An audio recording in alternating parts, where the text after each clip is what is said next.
Hey, my friends. Well, I wanted to touch base with you today before I got busy. Actually, I've been busy all morning. It's been a every day right now is a full day. Getting started early, working till late. Got up early and spent some time in prayer and in preparation for Sunday. I'm actually going to be preaching this Sunday at Beams of Light in Sapulpa. So, if you're in the area in Sapulpa, I'd love to have you out. But got ready for Sunday, getting ready for Sunday, and then did a 7:30 interview on 96.9 FM. So if you missed that interview with Jason Doyle, go catch it. You can go to the Freedom 96.9 website, and I think he's also on Spotify as well, so you can catch that brief interview, 15 minutes or so, with Jason Doyle talking about this run, this historic run down Route 66. Now, of course, after that, I went and refilled propane because we are living currently on the road in an RV as we are fully committed to this run for governor and this run across the state of Oklahoma down Route 66. They go hand in hand right now. And so, me and my family were on the road and we're about to take off to go to our starting point for the day. And I will run 8 miles toward Sapulpa, going west out of Tulsa. So yesterday was an absolute beautiful day running through Tulsa, through the historic section of town south of downtown, down 11th Street, which is old Route 66, and they've just got it. They've got it built up so well, and the people that were running with me actually were local Tulsa residents, and they're like, "This is amazing. We didn't even know this about our city," and so there's so much to learn about our own cities, about our own state, and I'm getting a glimpse of that as I run through the state. But this has been just an incredible journey so far. As I started on March 2nd at the top of the state, northwest corner, north of Quapaw, on the state line near Baxter, Kansas, and so ran south through Quapaw and then Commerce, came down through Miami, met some great people along the way, including Charles Du Bois at the Dairy King, a little landmark site, burger joint that's been there for, I think, about 100 years, actually. They've owned it for about 40. And Charles actually logged over 100,000 miles running himself. It was part of his own weight loss journey, and he just kept going. So it was a big inspiration there. Go through Miami, met with Rick Aldridge, the chair of the GOP there, tremendous guy who started a homeless shelter and is serving the poor and the least of these in his community. So just a great example up there in Miami of Jesus, and he's not asking the government to help. He's actually out there doing the hard work himself, which I think is a great model and something we need to see implemented more across the state. The government would do less and need to do less if we, the people, and the church stood up and did what was needed. And man, Rick was just a shining example of that up in Miami. Of course, ate some good food through there at the Main Street Cafe, and then trudged southward towards Afton. Well, Chelsea, and let me see, I'm losing track of the. Well, I guess Afton, and then Veneta, and then Chelsea, and then Foyle, and on south of Foyle to Verdigris, and then Catoosa, and then in through Tulsa, and that's where we're at today. So it's been about 120 miles so far. I always have to bring up the landmark statue of Andy Payne in Foyle, Oklahoma. Not many people have heard of Foyle, and not many people have heard of Andy Payne, but he's got a statue erected because in 1928 he ran 3,400 miles across America. He's a Cherokee native from Oklahoma, just made a historic run. He won that race in 1928. And the thing that caught my attention is he started the 1st of March and he ended at the end of May. Just a little longer time frame than I am running my 400-mile race across Oklahoma. I run 400 miles in 66 days. He ran 3,400 miles in a little longer time period, but that blew me away. So I'm finding these people that are inspiring me along the way. Like I mentioned, Charles Du Bois, Andy Payne, and coming through Veneta, Pastor Lunk of Emmanuel Church in Veneta. We had a great worship service there with his church, and then went out and knocked doors, prayed with people, told them about the campaign, and man, Veneta's on fire. So great things are happening there, and got to meet the Miller Pecan Company there in Afton, over there by the Buffalo Ranch, and great people there managing that, and some amazing pecans. Come on down into Claremore, and we had to taste the Front Porch Bakery and the back Porch Coffee Shop, and both of those were tremendous. But all of these small town local owners of businesses, getting to hear their stories and getting to learn what's important to them, man, that's what this race is about.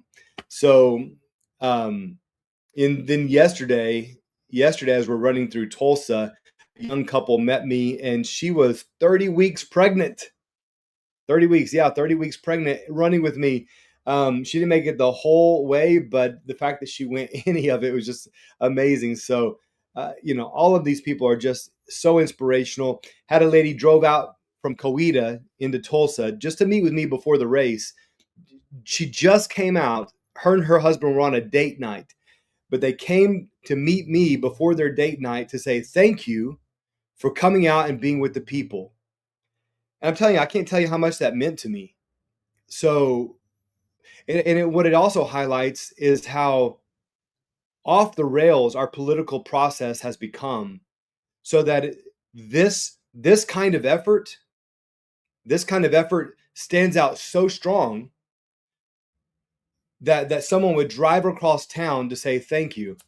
It is a tremendous effort. I will have to say it's taxing on my body, and it requires our full commitment. But the politicians, the representatives of the people, should be with the people. That's where they should be. It should not be a big deal or surprising when someone running for office is out with the people. That's where we should be. So I feel like I'm just doing what I should be doing. And the lady yesterday really just blessed me for coming out saying thank you. And, of course, we have our critics and those that are saying, what are you doing? This is a stunt. You're wasting your time. Nobody cares. Well, I beg to differ. I know that in our campaign, we have seen sign requests, donations, speaking requests. All of those have gone through the roof in the last 2 weeks. So people are watching and paying attention. I appreciate all of you who are, and those who are sharing on social media. That's huge. I can't tell you how big that is to be able to share this on social media. But people are watching and tracking along, encouraging us along the way. And so we believe that this will result in victory, that this will overcome the millions of dollars of gap between me and the other candidates. This is what distinguishes me, is that I am here of, by, and for the people, doing whatever it takes to stand in this seat so righteousness can be in the land, as opposed to simply buying airtime or buying more mailers, or, this is something I really hate, paying people to knock doors or paying people to put out signs. That might be a good question. You could ask the other candidates if they knock on your door, or if you have a chance to ask them. You could ask them, hey, are you paying door knockers? Are you paying people to put out signs? You might be surprised. Find out who's doing what. I refuse to do that. I actually had a young man over at Rogers State University come up to me, and he said that he was currently supporting one of my opponents, but he would love to come behind me. He said, your opponent is actually paying me to put out signs. Would you be willing to do the same? And I said, absolutely not. No, we do not pay door knockers. If you believe in this cause and you want to fight for the future of your state and you want to fight for freedom, welcome aboard. Come on, do whatever it takes. But I'm not going to be paying someone to support me. That just feels wrong all the way around. So if you want to jump in and you believe in this cause and you want to fight for freedom and join me, then hey, come on, join the thousands of others who are joining us. It's beautiful. It's exciting to watch. We have door knockers. We have door knockers giving so much of their time, even some of them paying to print their own mailers. for this cause. They believe in it so much. So I'm humbled, honestly. I'm humbled and thankful. Wade, man, it's good to see you. Your family is an example of why this fight is so needed. I'm just still grieved that a great Oklahoma family was driven out of the state because of judicial corruption. And so we must, and I will address corruption in the state of Oklahoma. Uh, it's unbelievable, unbelievable, Wade. So we are praying for you and your family. I know that God has you. I know you know God has you. But we want to have you back in Oklahoma. So hopefully that can happen down the road. Just to give you a heads up, I'm going to be starting at Ollie's Station, a historic restaurant on the Route 66 map. I'm going to start there today. That's where we ended yesterday. And then I'm going to just be jogging 8 miles towards Sapulpa down historic Route 66.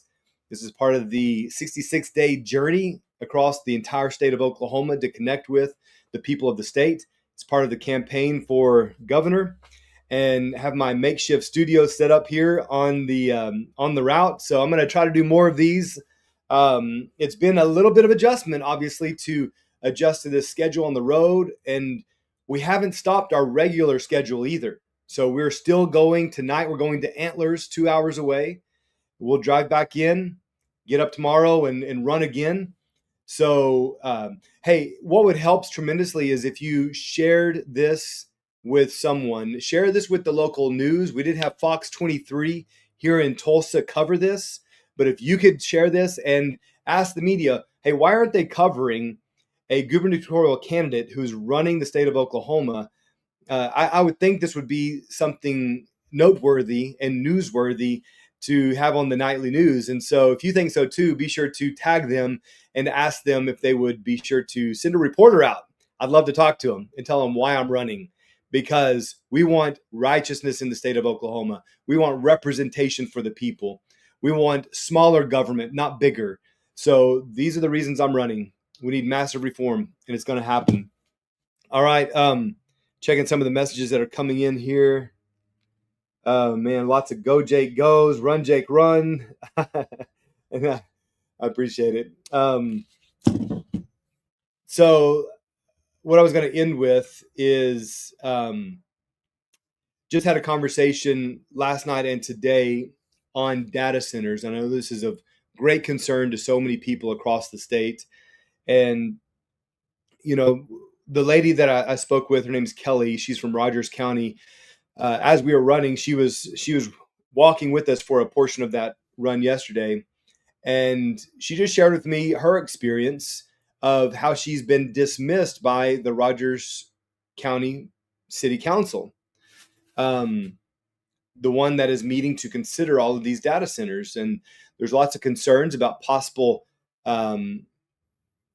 conflicts of interest with members of the City Council, also on the boards of these LLCs that are bringing in these data centers. So, you know, and it seems that when people question this and bring this to the attention of leadership, they're shut down. We just saw Darren Blanchard arrested for going over his time. I understand if you need to be, you know, if you're over your time limit and you're asked to sit down, but to be arrested for going 30 seconds over your time seems a bit extreme and a bit tyrannical. So the people are concerned that they do not have a voice in their own cities, in their own districts, in their own counties. And when the people's voice are being shut down, that's when the people's voice needs to get louder. And it is. People are speaking up. And you know, the secondary issue, it's connected, but secondary to the data centers. Whatever you may think about the data centers, people have a right to speak their mind about it, in favor or opposed. And those who are opposed and have legitimate concerns need to be listened to. And it feels like, and more than just feels, it's actually the case where people are being shut down. So big concern there where people are being shut down, and we're going to continue bringing attention to that. So let me know your thoughts on data centers. I've been speaking about this all over the state. It's one of the primary questions that's brought up everywhere I go now. Not, education remains kind of at the top, one of the common concerns across the state. How are we going to improve our education system? Judicial corruption is up there. Data centers are up there, and probably the top 5 questions I'm being asked right now. And here's my response to it. I'd love to know your thoughts on it. There's a lot that I don't know about data centers. I will acknowledge that I'm constantly talking to people. I actually spoke with Darren Blanchard this morning. He's up in Montana doing some work up there on the same issue. But I'm constantly talking with people about this to learn more. But I do think there is a case to be made for what President Trump, has argued, that China is advancing their technology with AI. We need to be on the leading edge of that. So I agree with that. Here's my conditions for data centers coming to Oklahoma. Number one, they pay their own way entirely. No prop ups, no subsidies, no tax credits, no carve outs, no corporate welfare. These billion-dollar companies, if they want to come to Oklahoma, okay, you can come, but you're going to pay your own way entirely. That includes a mandated behind the meter. So last year in our legislature, they passed the law for behind the meter that allows an industry to create their own energy production, own energy infrastructure. And it must have a natural gas tie-in. So I like that. I support that. What I want to do is take that further and actually mandate that for these data centers. So these data center companies, they pay their own way entirely, no carve-outs, no subsidies, and mandate behind the meter. So they would also be paying to build their own energy infrastructure to power their own data center. Secondly, the closed loop water system, I think, is the way to go. From what I know about these, we have a 5 to 7 million gallon draw of water per day. Okay, that's a tremendous amount. It's not sustainable. So I would want to mandate that closed loop water system so that this water is recirculated, it's recycled. There's a bit of it that's evaporated. That would be replenished, but that would be a minimal amount compared to the 5 to 7 million gallon a day. So I would want to see that. And then I would want to see them properly zoned. So keep them from being plopped down right in the middle of our cities, near schools, near neighborhoods. We need to keep them in the industrialized part of town, the industry section of town. And then the proper sound barriers, of course, around them. I personally have not been close enough to a data center to experience the sound, but I've talked to many people who have, and they say it's very intrusive. And I couldn't imagine living or working next to one of them.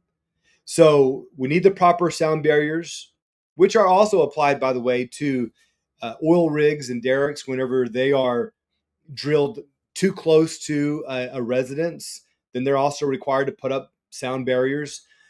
So we would need that. So those are my conditions: fully funded by the company, mandated behind the meter, closed loop water system, properly zoned away from our neighborhoods, schools, businesses, and the proper sound barriers. So I think with those parameters, we could live with data centers here and actually leverage them, because they could be great sources of income for the state if they're not destroying our natural resources and becoming a nuisance to the residents. So if all of those conditions are met, I think we can leverage those to actually be beneficial to the state and even use them possibly to help fund education.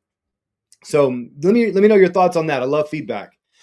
But like I said, that's fresh on my mind this morning after the conversation with Darren Blanchard this morning, with Kelly from Rogers County yesterday. This is very much on the minds of people up here in northeastern Oklahoma. And I know in other places as well. Even down in my country, they recently put in a data center. So let me know your thoughts on that. I'm going to get ready because at noon today, in less than an hour, I'm going to kick off my run. We're going to try to run over there and meet the owner of Ollie's Restaurant. Like I said, a historic restaurant where we're going to be starting. And then I'm going to start my 8-mile journey today. So pray for me. Stop by and see me. If you can catch me on the way, I'll give you a t-shirt. Okay. So catch me on the way. I got a box of Jake Merrick for Governor t-shirts, and they're yours if you can catch me on the way. All right, guys. And also be sure to, if you go to jakemerrickforgovernor.com to the volunteer page, you can fill out that form and request a sign, a shirt, to host an event, whatever it may be. You go to jakemerrick.com/volunteer, fill out that form. That's going to put you on the radar of my volunteer coordinator, and she'll make sure you get what you need. So we work as a team, all volunteer team, to connect with you. That's one way to do it. Also go to cjakerun.com. Okay, cjakerun.com. I'm trying to keep that website updated frequently so you can track me on the run. I'm going to do that right after I finish this. I'm going to update it so you can track my run today. And yeah, that's all I got. But God bless you guys. Thank you for your prayers. We're advancing on. We believe in a better Oklahoma, and we're fighting for it. So thank you for fighting with me. I'll see you next time.